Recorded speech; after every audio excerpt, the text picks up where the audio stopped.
Hello, कैसे हैं? तो अभी आप सीखिएगा क्लास 12th का टॉपिक रिप्रोडक्टिव हेल्थ, उसमें सब टॉपिक सेक्सुअल ट्रांसमिटेड डिजीज। तो अभी जो टॉपिक है, अभी रिसेंटली एनसीईआरटी में क्या किया है, इस टॉपिक का नाम चेंज कर दिया है। अब क्या कर दिया है? Sexually transmitted infection. Sexually transmitted disease की जगह पे क्या कर दिया है? Sexually transmitted infection. तो ऐसा क्यों किया गया, ऐसा चेंज क्यों किया गया? तो पहले समझते हैं सेक्सुअली ट्रांसमिटेड डिजीज कौन कौन होते हैं। ठीक है, तो जैसे एड्स हो गया, hepatitis B, genital herpes, syphilis, gonorrhoea, chlamydiasis, trichomoniasis और जेनाइटल वॉर्ट्स।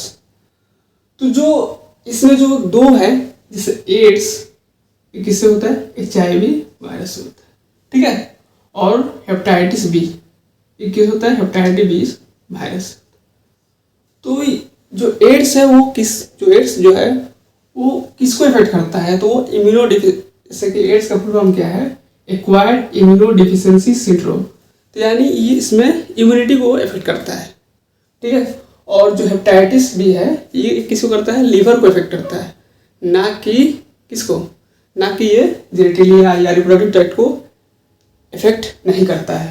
ठीक है, तो जो STI है, STI यानी सेक्सुअली ट्रांसमिटेड इन्फेक्शन। तो इसका मतलब क्या है? सेक्सुअली ट्रांसमिटेड इन्फेक्शन क्यों बोल रहा है एनसीईआरटी इसको? इसलिए कि वैसा इन्फेक्शन कि अब जरूरी नहीं है कि वो जेनाइटल मतलब RTD यानी रिप्रोडक्टिव ट्रैक्ट डिजीज और VD यानी वेनरल डिजीज को इफेक्ट करे। पहले ऐसा था लेकिन ऐसा अब नहीं है, इसीलिए इन्फेक्शन इसको बोला जा रहा है। तो कौन कौन नहीं होते हैं? जो ऊपर के दो है ये किसको इफेक्ट करता है? इम्यूनिटी को, इम्यूनोडिफिशियंसी, और ये लिवर को इफेक्ट करता है। इसीलिए इसको क्या नाम चेंज हो गया है? सेक्सुअली ट्रांसमिटेड डिजीज की जगह पे अब क्या हो गया चेंज? Sexually transmitted infection. ठीक है, इसीलिए इसका नाम चेंज हुआ है कि सभी जो सेक्सुअली ट्रांसमिटेड डिजीज होते हैं, सेक्सुअली ट्रांसमिटेड जो इन्फेक्शन होते हैं, वो सभी क्या रिप्रोडक्टिव ट्रैक्ट और वेनरल डिजीज यानी उस जो एक्स्ट्रा जेनेटिलिया है और रिप्रोडक्टिव ट्रैक्ट है उसको इफेक्ट नहीं करते हैं। उसका एग्जाम्पल क्या आ जाएगा? एड्स और हेपेटाइटिस बी।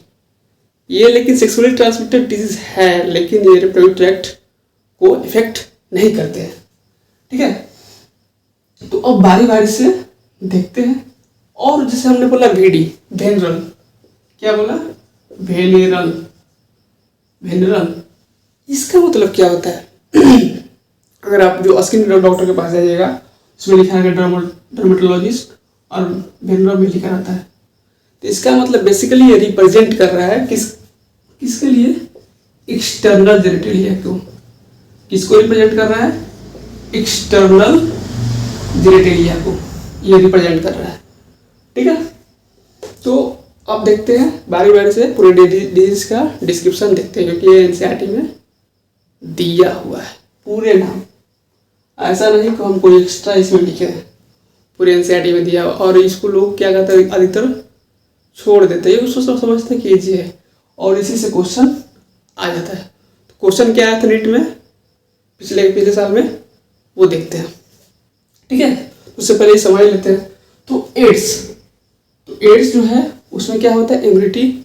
इसे वायरस कौन से? Human immunodeficiency virus, HIV virus. ठीक है, तो इसमें जो वायरस है HIV वायरस है, और ये क्या करता है? बॉडी के अंदर जाकर T हेल्पर सेल को क्या करता है? डिक्रीज कर देता है। क्या करता है? T हेल्पर सेल को डिक्रीज कर देता है, जिससे इम्यूनिटी वीक हो जाती है। जिससे क्या होता है? इम्यूनिटी वीक होने से क्या होता है? जो हमको डिजीज नहीं होना चाहिए, जो इन्फेक्शन हमको नहीं होना चाहिए, वो भी इन्फेक्शन हो जाता है। कब? एड्स होने में। उसको बोलते हैं जो इन्फेक्शन नहीं होना चाहिए वो इन्फेक्शन हो रहा है, तो उसको बोलते हैं अपॉर्चुनिस्टिक इन्फेक्शन। ठीक है, उसमें टॉक्सोप्लाज्मा भी आता है।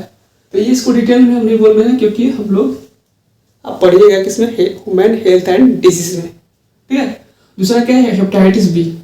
इसमें क्या होता है, किससे होता है, हेपेटाइटिस बी वायरस से होता है, ये भी वायरस से होता है। और किसको इफेक्ट करता है, लीवर को, ठीक है। अब आता है जेनाइटल हर्पिस। तो जो जेनाइटल हर्पिस है कौन से वायरस से होता है, ये भी किससे होता है, वायरस से होता है, ठीक है। तो हर्पिस सिंप्लेक्स वायरस से होता है। इसको शॉर्ट फॉर्म में लिखेंगे तो क्या लिखेंगे, HSV, ठीक है। इसका फुल नेम क्या है, इसका फुल नेम बोलते हैं ओरो म्यूको जेनाइटल वायरस, ठीक है। इसे क्या बोलते हैं, ओरो म्यूको जेनाइटल वायरस।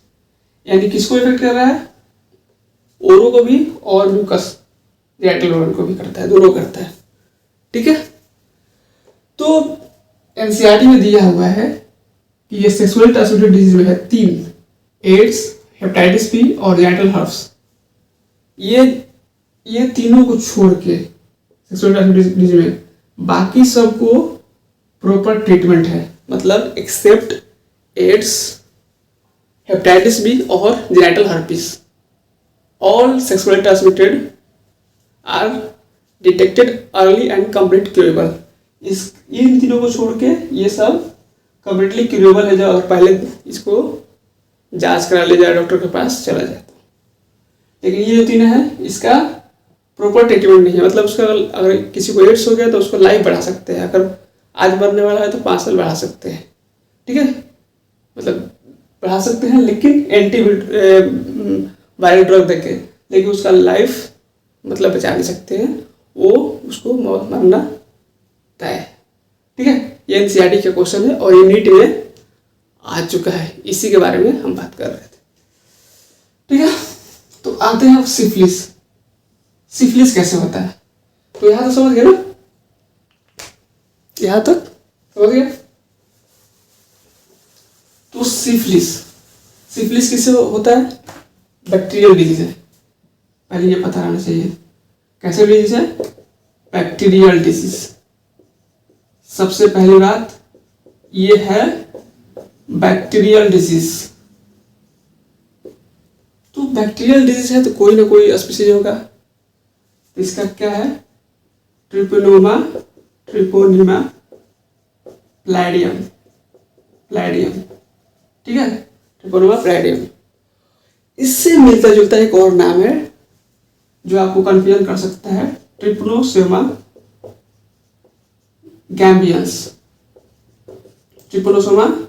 गैबियंस। ये क्या है, एक प्रोटोजोआ है, ये एक प्रोटोजोआ है। और कौन डिजीज कॉज करता है, ये आपको याद होगा, स्लीपिंग सिकनेस। इसको करता है, ये क्या करता है, स्लीपिंग सिकनेस। तो इसमें कंफ्यूजन हो जाता है, ठीक है। तो इसमें होता क्या है, ये तो हो गया। तो इसमें होता है 3 स्टेज होता है। सिफिलिस में क्या होता है, 3 स्टेज, एक होता है प्राइमरी स्टेज, दूसरा होता है सेकेंडरी और तीसरा होता है टर्सरी। तो प्राइमरी स्टेज तो होता है जो एक्स्ट्रा जेनिटलिया पे लीजन होंगे, उसके बाद क्या होगा, सेकेंड स्टेज में उसके डीप हो गए यूरिनरी ब्लैडर पे होंगे, और उससे और डीप हो गया तो चल जाएगा सीनस में।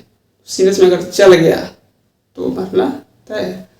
तो बोलिए सर ट्रीटमेंट क्या होगा इसका, तो बैक्टीरियल डिजीज है तो क्या होगा, एंटीबायोटिक होगा, ठीक है, ये हो गया। अब आते हैं गोनोरिया। किस पे आते हैं, गोनोरिया कैसी डिजीज है, ये भी कैसी है, बैक्टीरियल डिजीज है। कैसी डिजीज है, बैक्टीरियल डिजीज है। तो कैसे होता है, इस स्पीशीज का नाम क्या है, निसेरिया गोनोरी, ठीक है, ये बैक्टीरियल डिजीज है, ठीक। अब आते हैं, बस नाम आप देखते हैं, ये क्या है, कैलीमाइडियसिस। ये कैसा डिजीज है, ये भी बैक्टीरियल डिजीज है, ठीक है। तो ये क्या हो गया, ये वायरस, ये भी क्या है, इससे हो रहा है, वायरस से। ये भी किससे हो रहा है, वायरस से। और ये किससे हो रहा था, ये बैक्टीरिया से हो रहा था। ये भी किससे हो रहा था, बैक्टीरिया से, ये बैक्टीरिया से। ठीक है, क्लेमाइडियसिस किससे हो रहा है? बैक्टीरिया से।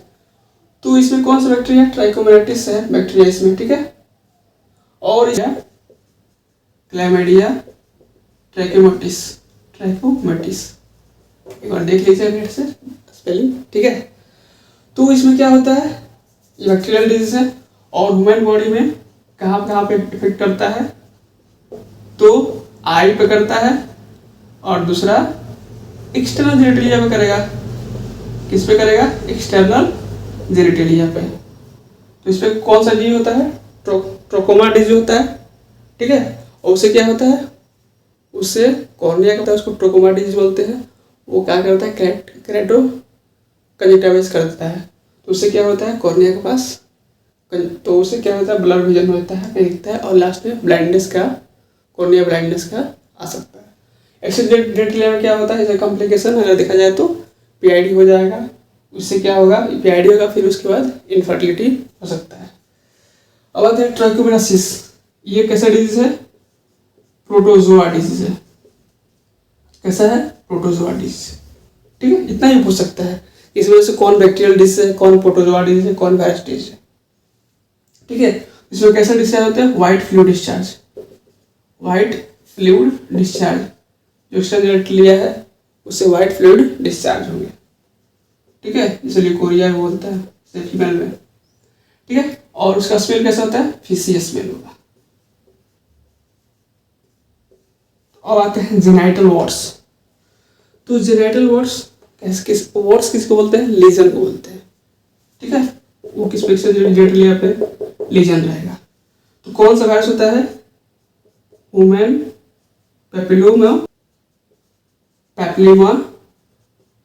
Papilloma virus. तो ये क्या करता है? ये एक्सटर्नल जेनिटलिया पे से अगर फीमेल में हो रहा है तो क्या हो जाएगा? सर्वाइटिस हो जाएगा। सर्वाइटिस कॉमन होता है कैंसर के लिए। क्या होता है? इन्फ्लेमेशन हो जाएगा। ये कॉमन होता है कैंसर के लिए। इसको बोलते हैं ऑन्कोजेनिक वायरस। तो अगर आप मतलब ये कॉमन है कैंसर के लिए, फीमेल में अगर ऐसा हो रहा है तो कॉमन किसके? ये वायरस नहीं होना चाहिए। जैसे अगर आप सरकारी अस्पताल में गए होंगे तो गायनिक डिपार्टमेंट में जाइएगा तो पोस्टर चिपका होगा पे वैक्सीन ऑफ सर्वाइकल कैंसर के लिए। तो ऐसा बात नहीं कि वो कैंसर के लिए वैक्सीन बना है। वो किसके लिए वैक्सीन बना है? ह्यूमन पैपिलोमा वायरस के लिए। ठीक है, और से भी कैंसर हो सकता है, सर्वाइकल कैंसर, लेकिन जो कॉमनली होता है इसी की वजह से होता है। तो कैसा लगा वीडियो आपको? अगर अच्छा लगा तो क्या करना है? दोस्तों के साथ शेयर करना है और चैनल को सब्सक्राइब तो करना है।